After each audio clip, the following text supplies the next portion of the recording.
ब्राह्मणो ब्रह्मवित्तमा विरक्त इंद्रियार्थेषु प्रशांतात्मा जितेंद्रियः।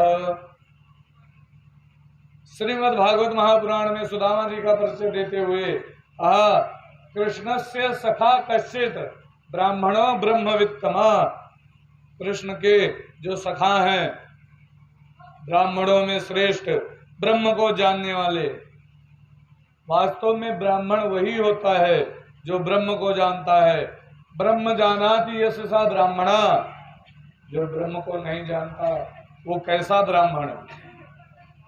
और विरक्त इंद्रियार्थेषु, अपने इंद्रियों से विरक्त थे, प्रशांत थे, प्रशांत आत्मा जितेंद्रिया।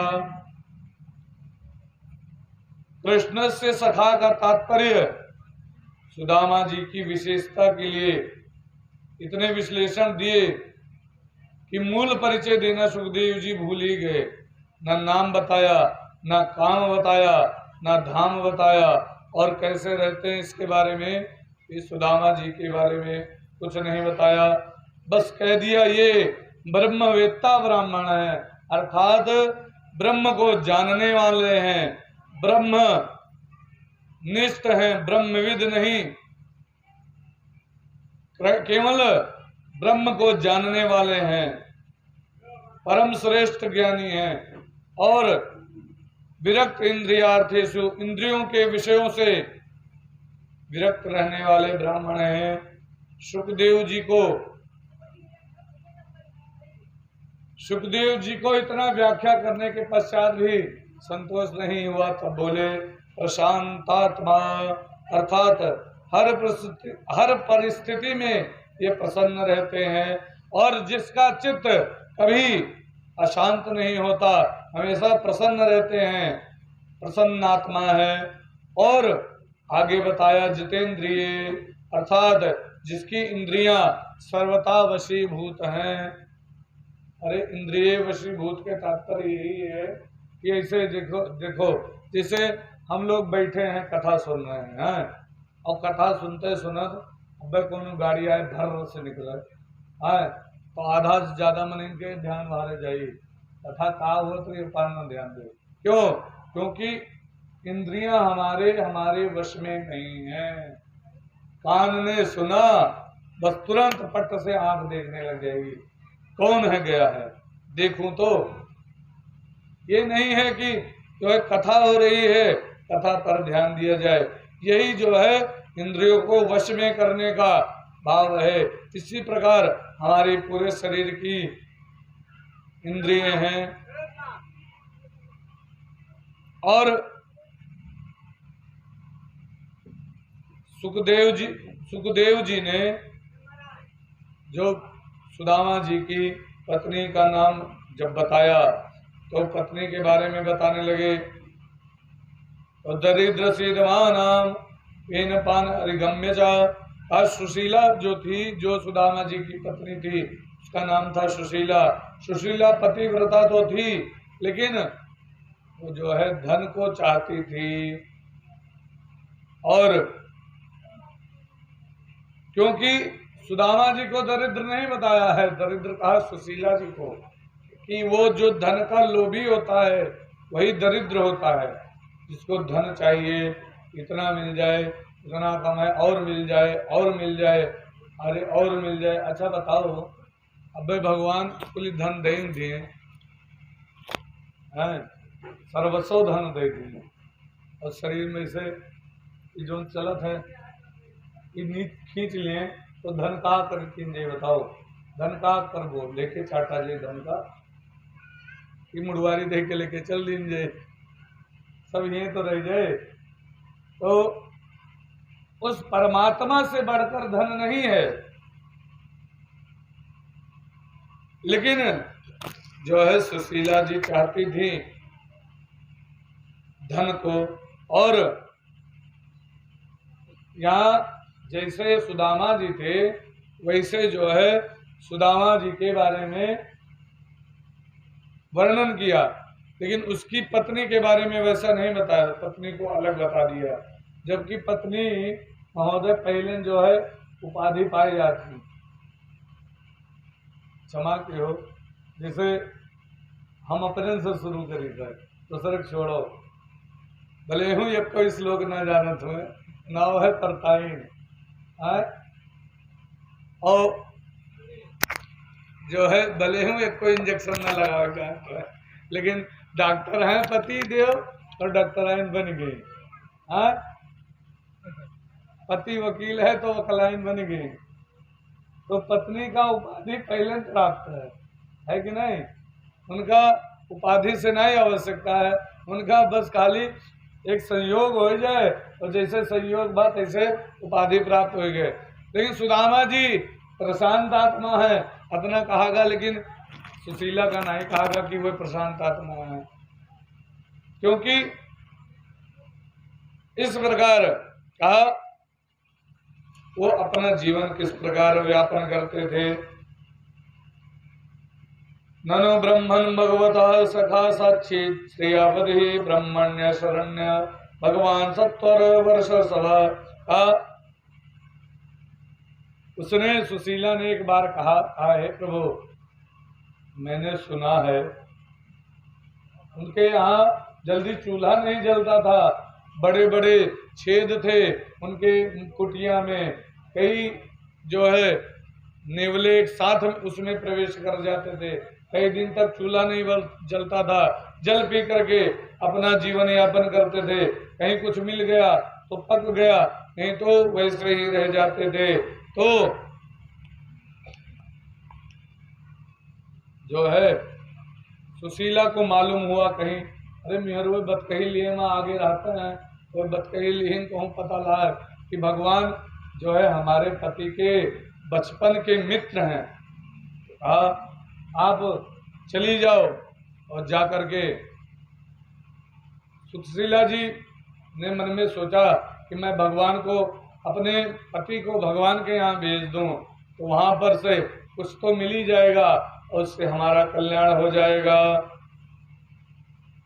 उसने कहा ननु ब्रह्मन् भगवता सखा साक्षी श्रीयापति ब्रह्मण्य शरण्य भगवान सत्वर्षभा। हे प्रभु, मुझे मालूम हुआ आपके जो है मित्र हैं द्वारकाधीश श्री कृष्ण, वह साधारण नहीं हैं और ब्राह्मणों को बड़ा प्रेम करते हैं। एक बार ब्राह्मण को महत मानते हैं और शरणागत वत्सल हैं। आप उनके पास एक बार चली जाइए और जाकर के प्रार्थना कीजिए।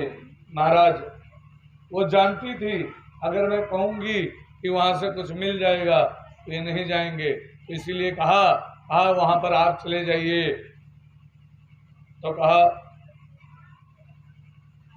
अगर तो जब ये बोली जो है, क्योंकि सुशीला जानती थी कि अगर मैंने कह दिया एक बार भी कि ये चले जाओ वहां पर कुछ मिल जाएगा कमा कर ले आओ, तो वो नहीं जाने वाले हैं। तो हाँ एक बार चले जाओ तो हमारा कल्याण हो जाएगा। और सुनो, अगर सोचत हो कि हमारे मित्र हैं और राजा हैं, ब्राह्मण की सेवा करने वाले हैं और हमें धन दे दिया है, तो ऐसे हम जावे ना।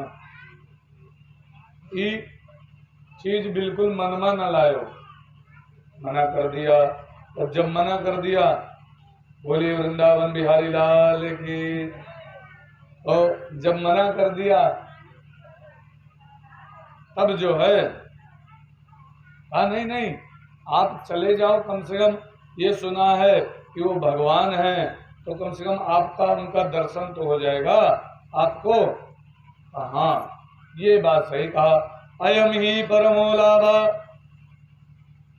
उत्तमा श्लोक दर्शन। हाँ ये सही है। आजकल मैं अपने बाल सखा की चारों तरफ प्रशंसा सुन रहा हूँ, मैं भी सोचता हूँ इसकी बड़ी महिमा है, ये तो बिल्कुल बदल गया है, ये तो बड़ा विचित्र हो गया है। तो कहा जाऊं, तो जाने की तो इच्छा कर रही है, लेकिन मैं उसके लिए भेंट क्या लेकर के जाऊं? इधर से मित्र के यहाँ जा रहा हूँ, खाली हाथ जाना नहीं चाहिए, क्या लेकर जाऊं? तो कहा थोड़ा सा, तो कहा उसकी व्यवस्था मैं कर दूंगी, चिंता मत करो। वो गई, आस पड़ोस के 4-5 घरों से चावल भर करके चावल मांग करके एक एक मुट्ठी लाई और 4 घरों से चावल लेकर के आई। तो उसमें चावल भी बड़े विचित्र ढंग से थे। उन्होंने टूट चावल, उन्होंने टोटा चावल, उन्होंने किनकी चावल, उन्होंने लंबे चावल, उन्होंने बासमती वाले चावल, और कोई जो है बिल्कुल छोटे चावल, कोई जो है अरे भुजिया चावल, और कोई अरवा चावल। इस प्रकार लेकर के आई, सभी इकट्ठे एक में मिला करके जो है एक फटी जीर्ण शीर्ण जो है कपड़ा धोती, उसी में जो है कई प्योंदा लगाए के और कब बनाए बनाए बाद का वहीं बांध के उसके बाद उसको दे दिया। कहा ये ले जाओ। कहा अच्छा ये बताओ, आप अपने देवर से अर्थात हमारे मित्र से कुछ कहना चाहती हो, वहां पर संदेशा देना चाहती हो? सुशीला ने कहा अगर मैं कहूँगा, मैं इनसे साफ साफ कह दूं कि हमारे यहाँ जो है कुछ नहीं है, प्रभु हमारे ऊपर कुछ कृपा कर दो, तो ये वो बोलेंगे नहीं जा करके वो बात। तो एक दोहा इनको ऐसा बता देती हूँ कि वो जा करके केवल वहाँ बता दें, बस हमारा कल्याण हो जाएगा। तो बताया, कहा हमारा ये संदेश जरूर कह देना। कहा क्या? कहा 1 मास 2 पाख में 2 एकादशी होए, 1 मास 2 पाख में 2 एकादशी होए, सो प्रभु दीन दयाल ने नित्य प्रतिदिन मोहि। 1 मास 2 पक्ष में, 1 महीने के 2 पक्ष में एकादशी, 2 एकादशी होती है 1 महीने में, लेकिन प्रभु वो एकादशी मेरे यहाँ निरंतर नित्य प्रतिदिन होती है प्रभु। और कह दिया, और उसके बाद चल दिए। सुदामा जी बड़े दुबले पतले थे, उनके शरीर में हड्डियां हड्डियां दिखाई दे रही थी, लंगोटी पहने हुए बहुत साधारण से रूप में सुदामा जी चल दिए। और जब जा रहे हैं तो भगवान के पावन नाम का स्मरण करते हुए सुदामा जी चल दिए। और चलते चलते चलते चलते जो है जब वहां पर एक जो है रास्ते में नदी पड़ी, वहीं पर जो है सुदामा जी को रात हो गई। सुदामा जी ने आवाज लगाई, शाम हो गई। अरे कोई है, मुझे उस पार ले चलेगा? तो केवट तो चला गया था, नाव चलाने वाला। भगवान जानते थे कि मेरा मित्र, मेरा भक्त आ रहा है मुझसे मिलने के लिए। भगवान एक केवट का रूप बना करके वहां पहुंच गए। हाँ हाँ भाई हूँ, आ रहा हूँ। भगवान आए और नाव पर सुदामा जी को बिठाया, और बिठाने के बाद लेकर के नाव चल दिए, लेकर के उस पार उतारा। अरे सुदामा जी उतर के चल दिए। अरे कुछ नाव की जो है उतराई तो दे दो। सुदामा जी ने कहा मेरे पास तो कुछ नहीं है, लेकिन मैं आशीर्वाद देता हूँ, तू और आगे बढ़, खूब कमा। तो कहा चलो तुम्हारे जैसे को ऐसे उतार देता हूँ, आशीर्वाद के द्वारा क्या करूँ। और सुदामा जी उसके बाद जो है वहां से थोड़ी दूर चले, एक वृक्ष मिला, और वृक्ष के पास में बैठ करके सुदामा जी भगवान का स्मरण करते करते सो गए। रात हो गई थी, सो गए। मोटा सा वृक्ष था, और भगवान ने देखा सुदामा जी सो रहे हैं, गरुड़ को आदेश दिया कि जाओ सुदामा जी को उठा करके लाओ, यहाँ पर जो है द्वारिकापुरी में बैठा दो। भगवान की माया गरुड़ लाए, ला करके द्वारिकापुरी में बिठा दिया।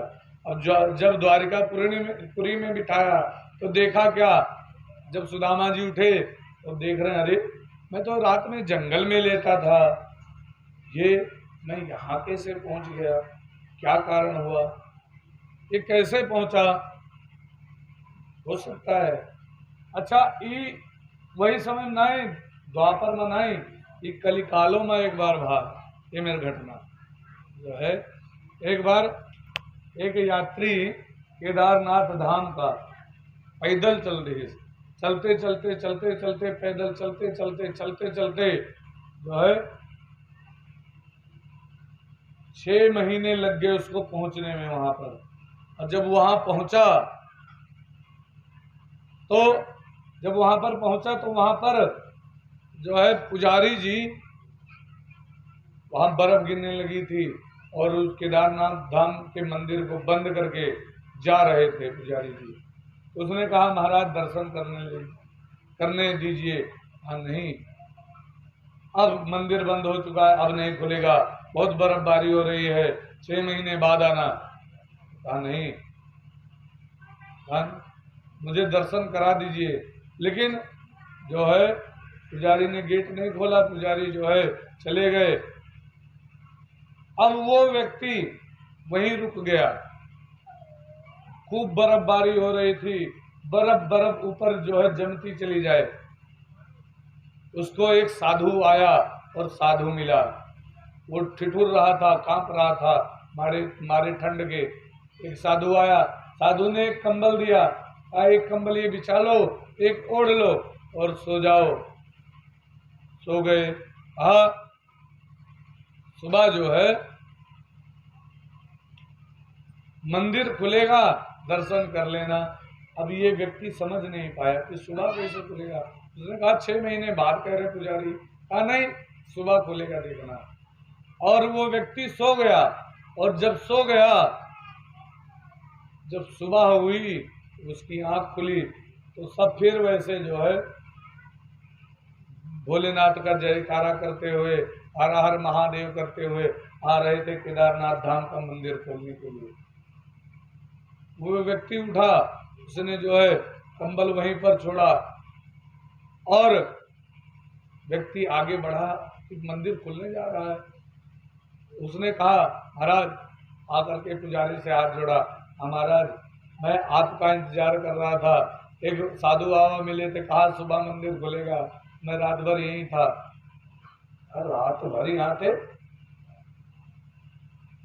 ये कैसे हो सकता है? अरे 6 महीने बाद मंदिर खुल रहा है, रात भर कैसे? नहीं, मैं यहीं था रात भर।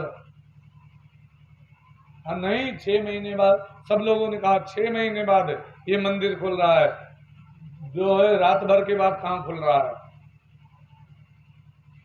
तो जो है कहा तुम जीवित कैसे बच गए इतनी ठंड में यहाँ पर? कहा मुझे एक साधु बाबा मिले थे, साधु बाबा ने मुझे कंबल दिए और वो कंबल एक बिछा करके मैं लेट गया, एक कंबल ओढ़ लिया, मुझे ठंड नहीं लगी, मैं पूरी रात लेटा रहा, सुबह हुई, इससे जो है मंदिर खुल गया। कहा कंबल कहाँ है? कहा वहां पर है। वो गए तो कंबल भी नहीं मिला, कंबल भी वहां से गायब। तो जो है साधु बाबा तो उसी दिन जो है उसी समय निकल गए थे, इतना बता करके। तब सोचने लगे, अब आए, कहा धन्य हो। पुजारी उसके चरणों पर गिर गया, धन्य हो आप। कहा क्यों?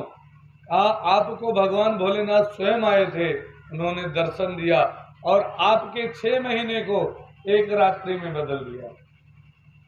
6 महीने को एक रात्रि में बदल दिया। भगवान की इतनी बड़ी कृपा थी आपके ऊपर। आप तो सर्वप्रथम चलिए, मंदिर का द्वार आप खोलिए। पुजारी ने उनके द्वारा मंदिर का द्वार खिलाया। सबसे पहले केदारनाथ प्रभु के दर्शन उस व्यक्ति ने किए। बोलिए भोलेनाथ भगवान की। तो कहने का भाव है, आज के समय कलिकाल में भी ऐसी घटना होती है। तो उस समय तो द्वापर था, गरुण को कहा, गरुण ला करके छोड़ दिया। सुबह जब आंखें खुली सुदामा जी की तो देखा चारों तरफ जो है महल। सोच रहे हैं कि रात में तो मैं पेड़ के ओट पर बैठ करके सोया था, ये महल कहाँ से आ गए? तो फिर जो है सोचा, हाँ नहीं, क्या पता मैं खंबे की ओट पर सोया हूँ, मुझे पेड़ लगा हो, और नगर रहा हो, मुझे जंगल लगा हो सकता है, बूढ़ा हो गया हूँ, पता नहीं लगा होगा। सुदामा जी कहने लगे। और वहीं पर सुदामा जी चलते चलते तो पूछा, हम कहाँ पर हैं भैया, ये कौन सी जगह है? कहा ये द्वारिका है, एक ने कहा ये द्वारिका है। कहा ये बताओ यहाँ पर कनुआ कहाँ मिलेगा? कहा कनुआ? ये कनुआ कौन है? अरे कनुआ हमारा मित्र है। हाँ, ये कनुआ को हम नहीं जानते। उस व्यक्ति ने कहा हाँ नहीं, अरे उसका विशुद्ध नाम श्री कृष्ण है। अरे आप हमारे महाराज का नाम ले रहे हो। हमारे महाराज का नाम लेने से पहले जानते हो आप कितने विश्लेषण लगाने पड़ते हैं? कितने विश्लेषण लगाने पड़ते हैं? लगाना पड़ता है। अनंत श्री विभूषित समलंकृत छत्रपति राजमूर्ति धर्म चक्रवर्ती सर्वेश्वर सर्वतंत्र स्वतंत्र गोविप्र प्रतिपालक विश्ववंद्य श्री श्री महाराजाधिराज श्री द्वारकाधीश्वर श्री कृष्णचंद्र जी सरकार। हरे राम। ये कन्हैया इतना बड़ा हो गया, इसका नाम जो है, इसका कनुआ का इतना बड़ा नाम हो गया। मैं तो कनुआ जानता था उसको कृष्ण के नाम से। उसका महल किधर है? उसका वो जो है सामने जितने महल दिखाई पड़ रहे हैं। सुदामा जी ने कहा रे राम राम राम, इतना बड़ा नाम तो मैंने पहली बार जीवन में इसका सुना है। तो कहा इतना लंबा चौड़ा इसका नाम हो गया, इतना लंबा चौड़ा विश्लेषण लग गया। ये जितने महल दिखाई दे रहे हैं सब उसी के हैं। आप किसी में भी चला जाओ। कहा हाँ किसी में भी चले जाओ। सुदामा जी चल दिए और सुदामा जी पहुंचे भी तो किसके महल पर? सबसे पहले वाले महल पर, रुक्मणी जी के महल पर पहुंचे। और रुक्मणी जी के महल को के द्वार पर खड़े हो गए सुदामा जी और बोलने लगे हे द्वारपालो जी भगवान के दर्शन करा दो। द्वारपालों ने कहा चले जाओ, तुम्हारे जैसे और लोग आते हैं, ऐसे नहीं हमारे महाराज सबसे मिलते हैं। हाँ नहीं, हम जो है मित्र हैं उसके। आप झूठ क्यों बोल रहे हो? तुम्हारी हाल देखो और कहा हमारे महाराज, कैसे आप मित्र हो गए उनके? हाँ नहीं, हम मित्र हैं। हम नहीं मानते कि आप मित्र हो। अच्छा एक बार जाकर के तो कह दो, केवल एक बार चले जाओ और उनको बता देना सुदामा मेरा नाम। बहुत कहने पर द्वारपाल ने आपस में बातें की। अच्छा चलो ठीक है, गरीब ब्राह्मण है, जनेऊ पहन रखा है, ब्राह्मण है और हमारे मालिक ब्राह्मणों का बड़ा आदर सत्कार करते हैं, तो चलो बतला देते हैं, जाकर के उनको बता देते हैं। जो है द्वारपाल गए और द्वारपाल जाकर के सुदामा जी के बारे में बताने लगे। पहले तो वेशभूषा बताई। अरे जेकर मनई का चिन्ह नाई है मनई, जैसे कोई देखा है आपस में और जो के बारे में बतावे हुए कि फलाने हुए तो फलाने जानते हो कहीं हाँ हाँ हाँ। अरे उनके जो है गोल गोल मुंह है, जो गेहुआ रंग है, लंबा डील है, कहीं हाँ हाँ बस वही हाँ। तो ये बताई वही उनके गढ़न के बारे में बताया जाता है। और के बाद कहें कि जो है पैंट बुशर्ट पहन रहता है, कोट पैंट पहन रहता है, वो बतावे कोई को। और के बाद तो वही चीज यहाँ पर भी द्वारपाल बोल रहे हैं, भगवान के पास आकर के सुदामा जी के लिए क्या बोल रहे हैं?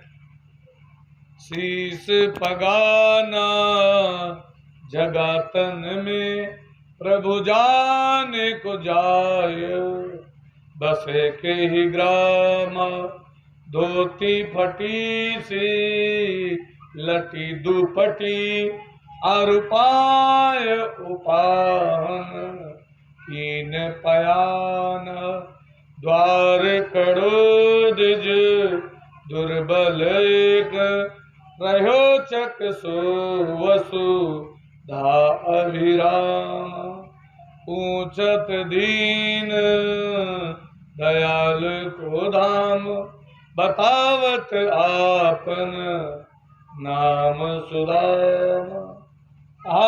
सिर पर पगड़ी नहीं है, शीश पगा अर्थात सिर पर पगड़ी नहीं है, न झगा तन में, और शरीर पर कुर्ता भी नहीं है, और गांव का नाम तो बताया ही नहीं उसने कहां से आया हो। प्रभु जाने की जाई बसे के ही ग्राम, लेकिन धोती फटी सी, धोती उसकी फटी हुई है, लटी दुपटी। अरे लटी दुपटी का तात्पर्य सिकुर बटुर के बिल्कुल अच्छा निहायत हो गया, सिकुर बटुर का। वो उसी धोती से अपने अंग को ढकने की कोशिश कर रहा है। धोती फटी सी लटी दुपटी, अरुपाय उपाहन कीन कयाना। शरीर जो है पैर में खड़ाऊ भी नहीं है, बगैर चप्पल के हैं और पैदले चले आए हैं। और बताया द्वार खड़ो द्विज दुर्बल, एक दुर्बल ब्राह्मण द्वार पर खड़ा हुआ है। रहो चक सो वसु धा अभिरामा, वो आपके जो है दर्शन के लिए लालायित है और हमसे पूछ रहा था आपका नाम, पूछत दीन दयाल को धाम, भगवान कहाँ है पूछ रहा था। बतावत आपन नाम सुदामा, जैसे कहा सुदामा तैसे भगवान दौड़े। उनके जो है उत्तरीय वस्त्र जो है उपवस्त्र, उपवस्त्र का तात्पर्य जो पीतांबर रखा हुआ था कंधे पर भगवान के, वो गिर गया नीचे और भगवान सीधे दौड़े और दौड़े दौड़े पहुंच गए द्वार पर। सब लोग आश्चर्यचकित थे कि आज तक जो कोई आता था भगवान के पास आकर के प्रणाम करता था, नतमस्तक होता था, भगवान कभी भी किसी के लिए भी नहीं उठे। लेकिन आज ये कौन सी विभूति आ गई है, आखिर ये कौन है जो आ गया है और भगवान उसके लिए दौड़े हैं। सब जो है जितने दास दासियां थी सब दौड़े, रुक्मणी जी दौड़ी और भगवान आकर के सीधे से दौड़ करके सुदामा जी को अपने गले से लगा लिया और लगा करके जो है भगवान रोने लगे और कहा मेरा मित्र आया है, मेरा मित्र आया है। आज बड़ी कृपा की मेरे मित्र ने जो है यहाँ पर आने का बड़ा मेरे ऊपर बहुत बड़ा कृपा कर दिया आज मेरे मित्र ने। और सुदामा जी को गले से लगाया और गले से लगा करके उसके बाद भगवान सुदामा जी को लेकर के आए और अपने सिंहासन पर बिठा दिया। भगवान के और सुदामा जी का भाग्य सराहनीय है। आज तक भगवान ने कभी भी किसी को भी अपने सिंहासन पर नहीं बिठाया था। सुदामा जी आए, सुदामा जी को अपने सिंहासन पर बिठा दिया, स्वयं नीचे बैठ गए सुदामा जी के पास चरणों में और चरण में बैठ करके सुदामा जी से भगवान बोले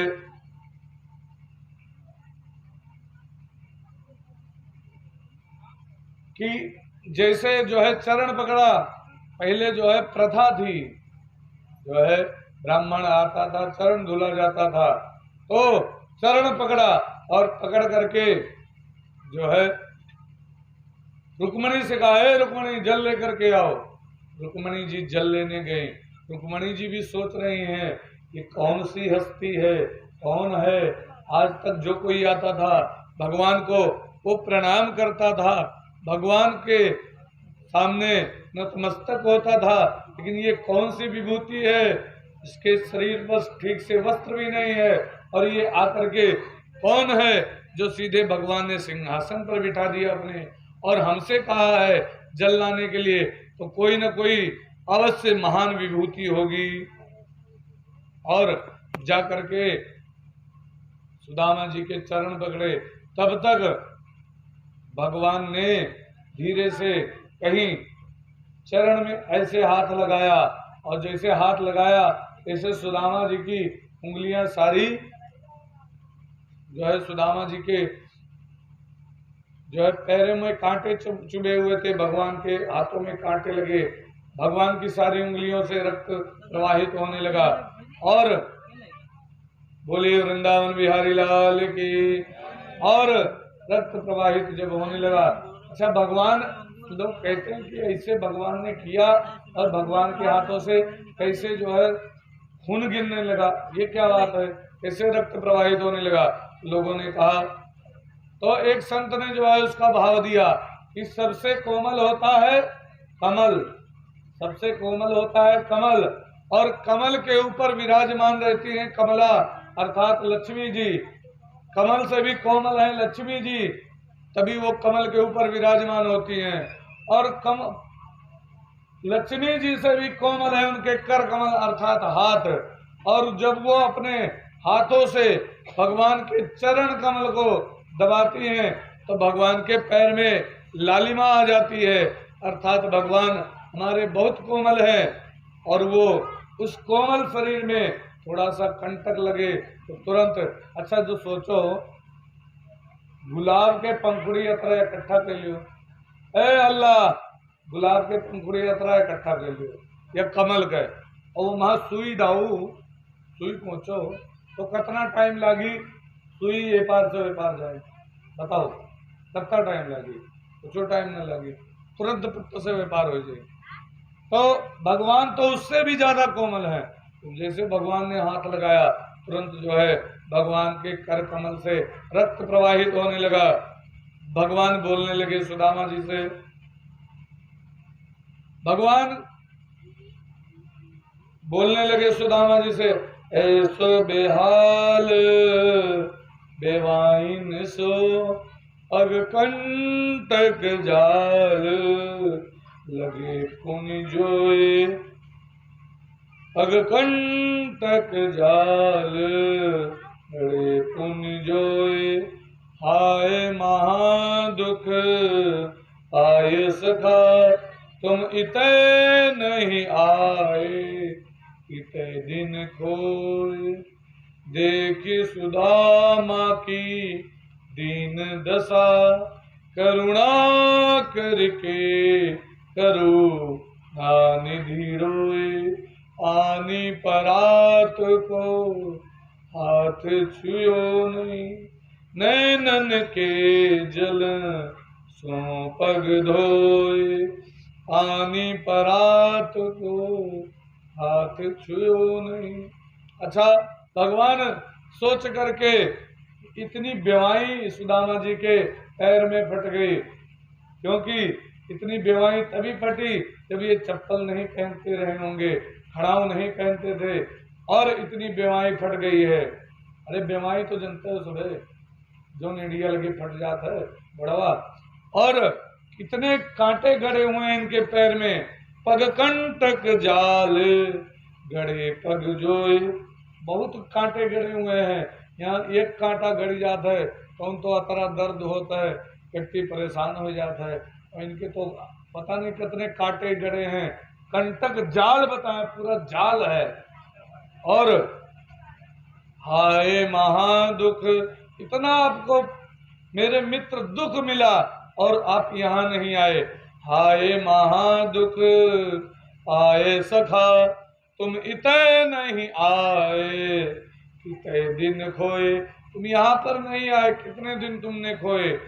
देखे सुदामा की दीन दशा, सुदामा क्या जो हाल था वो जो है दयनीय दशा देख करके भगवान के आंखों में आंसू आ गए और भगवान रोने लगे। देखी सुदामा की दीन दशा करुणा करके करुणा निधि रोए, खूब रोए, और इतना रोए इतना रोए इतना रोए, भगवान की आंखों से आंसू गिरते जाएं कि सुदामा जी के चरण कमल के ऊपर सारे आंसू भगवान के जो है गिरते जाएं। और उसी आंसू से लिखा कि जो है पानी परात को हाथ छुयो नहीं, परात ला करके रुक्मणी जी ने रख दिया, और रुक्मणी जी भी सोच रही है ये कौन सी महान विभूति है, भगवान चरण पकड़ के इतना रो रहे हैं, इतना रो रहे हैं कि अपनी आंसुओं से सुदामा जी के चरण को पखारे जा रहे हैं अखारे जा रहे हैं, अखारे जा रहे हैं। ये कौन सी विभूति है, ये कौन है आखिर, क्या हुआ? और फिर जो है खूब अच्छे से भगवान ने चरण धुला, और चरण धुलने के पश्चात सुई लेकर के एक एक कांटा जो सुदामा जी के पैर में चुभा हुआ था, सब कांटे जो है सुदामा जी के निकाले। उसके बाद बढ़िया से जो है गर्म पानी फिटकरी से भगवान के चरण धुले कि दर्द ना हो। उसके बाद भगवान के चरणों में बढ़िया जो है कपास बांध करके, कपास का तात्पर्य रुई बांध करके, और उसके बाद भगवान सुदामा जी को चप्पल पहना दिया, अर्थात खड़ाव दे दी, और सुदामा जी के जो है स्नान करवाया, उनके सारे वस्त्र निकलवाए और उनको पुनः नवीन वस्त्र दे दिए, और उसको जो है पहन करके सुदामा जी को लेकर गए भोजन के स्थान पर, और वहां पर जो है सुदामा जी को भोजन कराया। 56 प्रकार के व्यंजन जो है सुदामा जी के समक्ष थे। अच्छा, कोई और होता जो है जैसे सुदामा जी थे, वैसे जिसको कई दिन से भोजन ना मिला हो और वो व्यक्ति तो अगर भोजन मिल जाए तो टूट पड़ेगा भोजन पर, लेकिन सुदामा जी जो है प्रेम से भोजन किया, और थोड़ा सा भोजन किया। भगवान ने कहा ये सब आइटम आपने नहीं खाया? सुदामा जी ने कहा नहीं, ये जो है अब मुझे कुछ नहीं चाहिए। लल्ला, अगर ज्यादा खा लेता हूँ तो नींद बहुत आती है, अब भजन होता नहीं है, इसीलिए भोजन मैं कम करता हूँ। सुदामा जी ने भोजन किया। उसके पश्चात सुदामा जी को बढ़िया धवल सफेद, जैसे दूधे के झाग नहीं होती, सफेद दूधे के फेना होता है, वही प्रकार से जो है बिस्तर लगा हुआ था, सुदामा जी को लेकर गए और उसी बिस्तर पर बिठाया। सुदामा जी प्रेम से उस बिस्तर पर बैठे, और सुदामा जी जो पोटली मिली थी दबाए हुए थे, अब सोच रहे थे कि ये पोटली मैं कैसे दूं, मैंने तो 56 प्रकार का भोजन इनके यहाँ किया, और ये इतने बड़े सम्राट हैं और इनको मैं कैसे एक पोटली दूं, मेरी तो हिम्मत नहीं कर रही है। सुदामा जी मारे शर्म के पोटली दबाते चले जाएं, दबाते चले जाएं, और भगवान पूछने लगे और बताओ क्या हाल है? सुदामा जी ने कहा लल्ला बढ़िया है, ठीक है, जो है विवाह किया? हाँ हाँ विवाह हो गया। ये बताओ, अच्छा 2 मित्र मिलते हैं आपस में, आप जो बचपने में हो साथ में, उसके बाद युवा अवस्था में मिलते हैं, तो ऐसे वार्तालाप होती है। अच्छा विवाह किया तो मुझे बुलाया नहीं, क्यों, मुझे क्यों नहीं बुलाया? आपको इसलिए जो है, तो भगवान, तो सुदामा जी ने भी बोला, कहा तूने विवाह किया? कहा हाँ हाँ मैंने भी किया। कहा तब तुमने क्यों नहीं बुलाया? तुमने नहीं बुलाया तो मैंने भी नहीं बुलाया। अच्छा भाभी जी ने कुछ मेरे लिए भेजा तो होगा? कहा अब और दवाई की पोटली? कहा नहीं कुछ नहीं भेजा। तो कहा कुछ कहा था? कुछ कहा कि नहीं मेरे लिए? हाँ एक दुआ कहा था। सुदामा जी ने इतना ध्यान दिया नहीं दोए पर। 1 मास 2 पाक में 2 एकादशी होए, सो प्रभु दीन दयाल ने नित्य प्रतिदिन होए। जो है वो 1 मास 2 पक्ष में 2 एकादशी होए, सो प्रभु दीन दयाल नित्य प्रतिदिन मोय। वह एकादशी जैसे दोहा पढ़ा तैसे जो है भगवान समझ गए जो है भाभी जी ने क्या कहा है, अर्थात तो सुशीला जी ने, भगवान ने जो है कहा अब जाकर के कह देना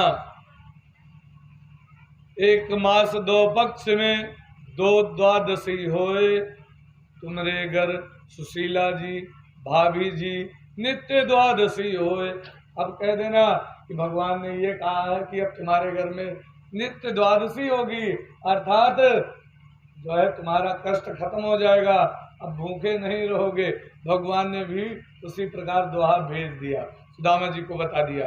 अच्छा ये बताओ भाभी ने कुछ भेजा है? नहीं कुछ नहीं भेजा। अब और दबाते चले जाए। कहा काहे दे हो तू नानन का बेईमान हो। बोलने लगे जो है जब छोटे थे तब भी तुम ऐसे छुपाते थे। जो मैया गुरु माता ने एक बार हम लोग गए थे, भगवान बताने लगे। कहा अब मैं छोटे की बात तुम्हारी बताऊं। अब रुक्मणी जी अन्य प्राणियां सब वहीं एकत्रित हैं। आज जब हम और आप लकड़ी तोड़ने गए थे वहां पर रात हो गई थी, हम लोग मार्ग भटक गए थे और वहीं रात में रुक गए थे। आंधी आ गया था, पानी आ गया था, बारिश होने लगी थी और हम लोग रात में जा नहीं पाए थे। गुरु और गुरु माता सब हमें खोजने के लिए आए लेकिन हम लोग नहीं मिले, वापस चले गए। उस रात जो है गुरु माता ने चने दिए थे, मुझे मालूम है, और तुमने अकेले अकेले खाए, मुझे नहीं दिया था। सुदामा जी मारे शर्मा गए। लेकिन सुदामा जी कहने लगे वही चोर तो हो, इस बार भी सोच रहे हो कि नहीं दूं तो बढ़िया है। लेकिन एक बात ध्यान दीजिए, सुदामा जी ने चने क्यों नहीं दिए? सुदामा जी के जैसा मित्र मिलना जो है संभव नहीं सबको।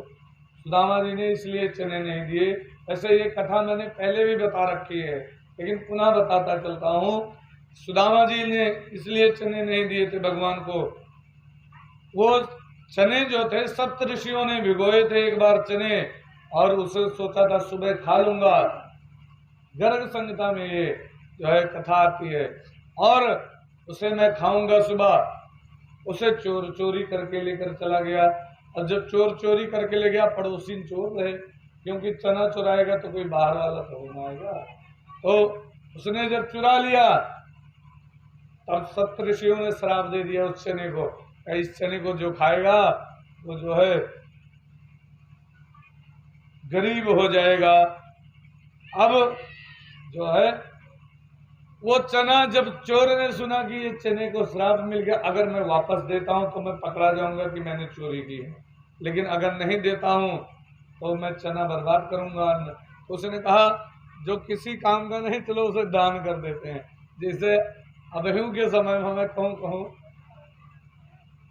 अभी अठन्नी आ जाती आरती में, अबहू के समय कहूँ अठन्नी चढ़ा देते, या फिर कोनो फाट नोट हुई तो वह चढ़ाइए आरती में, ये दान दे के जाए दियो, बस चली है ये ना हुई कि हाँ फलाने दिन। तो वो चने जाकर के सुदामा, वो जो है चने जाकर के, और चोर बड़बड़ाता जाए ये चना रखने लायक नहीं है, ये जाकर के गुरु के आश्रम में दान दे दूं, क्योंकि ये सप्त ऋषियों का जो है श्रापित चना है, और अगर ये जो कोई खा लेगा तो वो गरीब हो जाएगा। सुदामा जी देख रहे थे उस चोर को बड़बड़ाते हुए, उधर से जा रहे थे। सुदामा जी ने जैसे सुना जैसे पीछे पीछे चल दिया कि ये क्या दान देने जा रहा है, और वो चने जाकर के गुरु माता को दान में दिए, और गुरु माता ने जहां पर रखे वो भी सुदामा जी ने देखा। और सुदामा जी जब जाने लगे लकड़ी तोड़ने के लिए तो वो चने तो भगवान कृष्ण को दे रहे थे। सुदामा जी ने कहा नहीं मुझे दे दो, मैं रखे रहूंगा, मैं दे दूंगा जब हम लोगों को भूख लगेगी। सुदामा जी ने ले लिए जबरदस्ती चने और अपने पास रख लिए। और जब वहां पर रात हो गई, बारिश होने लगी, कुछ दिखाई नहीं पड़ रहा था, रास्ता नहीं मिला, रात भर वहीं रुके, तो सुदामा जी ने सोचा जो है गुरु माता ने चने दिए थे, इसको पता है, तो वो चने जो है अभी ये मांगेगा, भूख लगेगी, तो इसके पहले ये खा करके खत्म कर देता हूँ तो बढ़िया रहेगा। सुदामा जी ने, और भगवान कृष्ण पेड़ पर थे, सुदामा जी नीचे थे, सुदामा जी ने फांका मारा और कट कट कट कट चने चबाने लगे। तब तक वो जो है बोला, ऊपर से भगवान कृष्ण बोले अकेले अकेले चने खा रहे हो, मुझे दो। आज चने कहाँ खा रहा हूँ, चने तो सब गिर गए रास्ते में लकड़ी उठाते वक्त, मेरा तो दांत कटकटा रहा है मारे ठंड के, जो है ये बारिश हो रही इसलिए ठंड लग रही है, मेरे दांत कटकटा रहे हैं, चने नहीं है भगवान। और इसीलिए भगवान जो है सुदामा जी ने चने नहीं दिए। और कोई जो मित्र होता है, जो और कोई मित्र होता है तो पता क्या होता है, अगर दे दियो यही हुए भिखारी, हम ना हो गए, हम काहे भिखारी हुए।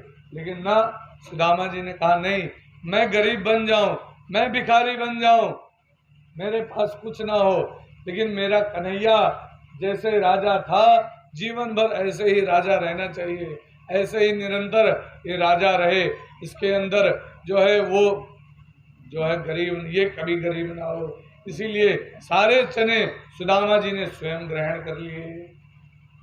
और जो है भगवान सोच रहे हैं कि वाह, सब कहा तो सुदामा जी का भगवान शराब दे देना, हाँ, जो है चनों को शराब था। और तब भगवान सोच रहे हैं कि वही जो है सब सोच रहे हैं कि आज अगर ये कह करके, ये जानता था सब चने के बारे में और मैं जानता नहीं था, और ये मुझे सारा चना खिला देता, आज इसकी जगह पर मैं होता। भगवान की आंखों में आंसू आ गए और भगवान कहने लगे, तुम्हारी शुरू से आदत है, उस दिन भी तुम चने खा रहे थे, मैं जानता था, लेकिन तुमने नहीं दिया, तो मैंने कहा तुझे भूख लगी होगी तू खा ले, तो तू सारा खा गया चना। सुदामा और भगवान ये जानते थे कि ये स्थापित चना है और इसे खाने से गरीबी आएगी। बोले वृंदावन बिहारी लाल की। तो कहा, क्यों रस में विष बाम कियो तेने, और न खान दियो एक भाका। और जो है तो भगवान ने सोचा इस बार भी ये लाया है कुछ, लेकिन छुपा रहा है। भगवान ने जो है धीरे से कहा, अरे बड़ा हाथ तुम्हारा दुबला हो गया, देखो।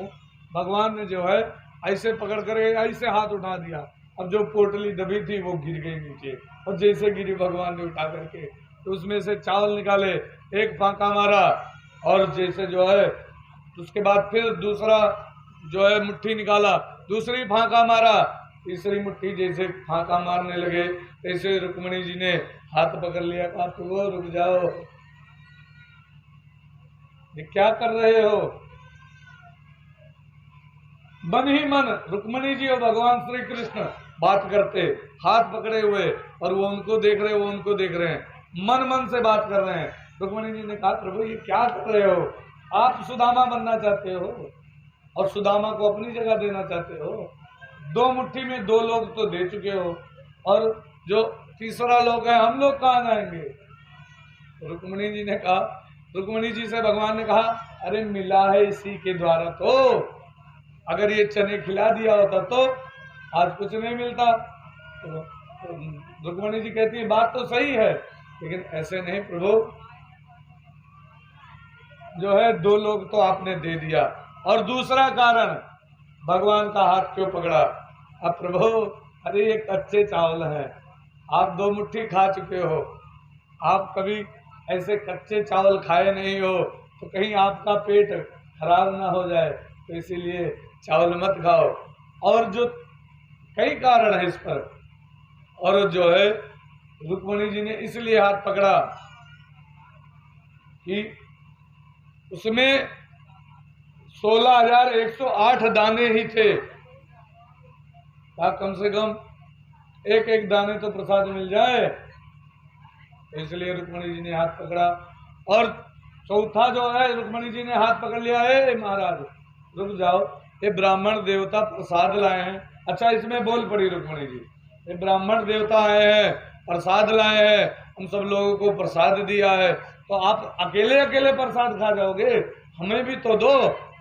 और पांचवा कारण, ये महाप्रसाद है, इसको महाप्रसाद कहा जाता है, चावल को महाप्रसाद कहा जाता है। तो कहा, महाप्रसाद कभी भी अकेले नहीं खाना चाहिए, सबको दे करके खाना चाहिए, आप अकेले अकेले खा रहे हो। कई कारण हैं।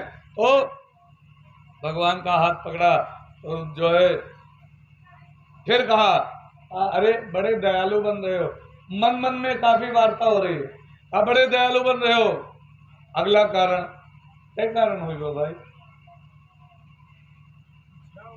6 कारण। 7वां कारण कि इसलिए भगवान जो है रुक्मणी ने हाथ पकड़ा, अरे बड़े दयालु बन दो, यही ब्राह्मण हुए, आपके सीना पर खींच के लात मारी ना, ब्राह्मण है वो आज ब्राह्मण के ऊपर दयालु बनाओ।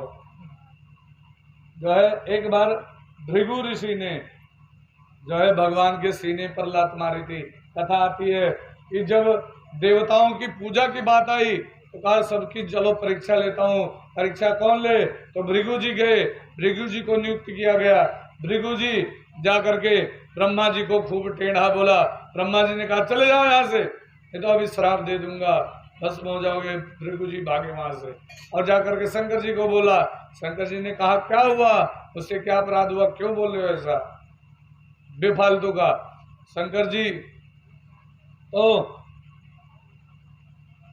शंकर जी को जब ऐसा बोला तो शंकर जी ने कहा क्या हुआ, मुझसे कोई अपराध हुआ, गलती हुआ, क्यों बोल रहे हो ऐसा। ये दूसरे नंबर पर है। अब फिर भगवान के पास पहुंचे, आओ नताओ, सीधे खींच करके सीने पर लात मारा, पैर छप गया। भगवान भी बड़े कौतुकी प्रेम से उठे वैकुंठ धाम में और उठ करके भृगु के चरण को सहलाने लगे, दबाने लगे। महाराज आपके कोमल चरण में चोट तो नहीं लग गई, मेरे वज्र जैसे जो है सीने पर प्रहार करने से आपके कोमल चरण में चोट तो नहीं लग गई। तब जो है दबाया। अब लक्ष्मी जी क्रोधित हुई कि फालतू के आकर के आपने क्यों जो है हमारे पति के सीने पर पैर मारा। तो जब लक्ष्मी जी क्रोधित हुई तो लक्ष्मी जी ने कहा जाओ, आज के बाद ब्राह्मण भी कभी भी पैसे वाला नहीं होगा। अगर पैसे वाला हो करी है तो हजम न कर पाई है। तो आजकल कहाँ है कोई ब्राह्मण, जैसे MP MLA नेता विधायक और सब हैं, तो कोनो ब्राह्मण है नहीं है। ब्राह्मण पैसा हजम नहीं कर सकता है। तब जब श्राप दिया कि आज के बाद मैं तुम्हारे पास जल्दी नहीं आऊंगी, ब्राह्मण गरीब रहेगा, तो कहा तो भृगु जी ने भी श्राप दे दिया। कहा मैं भी श्राप देता हूँ। कहा क्या? कहा मैं भी श्राप देता हूँ कि जब तुम मेरे पास तभी आओगी जब तुम मेरे चरणों पर चढ़ाई जाओगी, तभी मैं तुम्हें स्वीकार करूंगा। तभी से प्रथा हो गई, बावन खवाए के बाद उनका दक्षिणा देके प्रणाम करेगा। तो ये जो है भृगु के द्वारा ये प्रथा चली शुरू से। तब जो है कहा यही ब्राह्मण हुए, आप लात मारे ना। तो भगवान कृष्ण बोले हाँ नहीं, अरे सुनो, क्या एक वो भी तो ब्राह्मण था जिसने तुम्हारा और मेरा विवाह करवाया, वो भी तो ब्राह्मण ही आया था। तो कहा तब भी छोड़ दीजिए हम लोगों के लिए प्रसाद। तो छोड़ दिया। बोले वृंदावन बिहारी लाल की। और बोली रुक्मणी जी क्यों रस में विष बाम कियो तेने और न खान दियो एक फाका। भगवान कृष्ण बोलने लगे कि इतना बढ़िया स्वाद आ रहा था इस महाप्रसाद का, चावल का, और इसमें तुमने विष घोल दिया, अगला फाका क्यों नहीं खाने दिया। विप्र कुलोक तृतीय को दे तो सो क्यों ते करी अपने मन शंका। आपने ये शंका क्यों की कि तीसरा लोग दे दूंगा।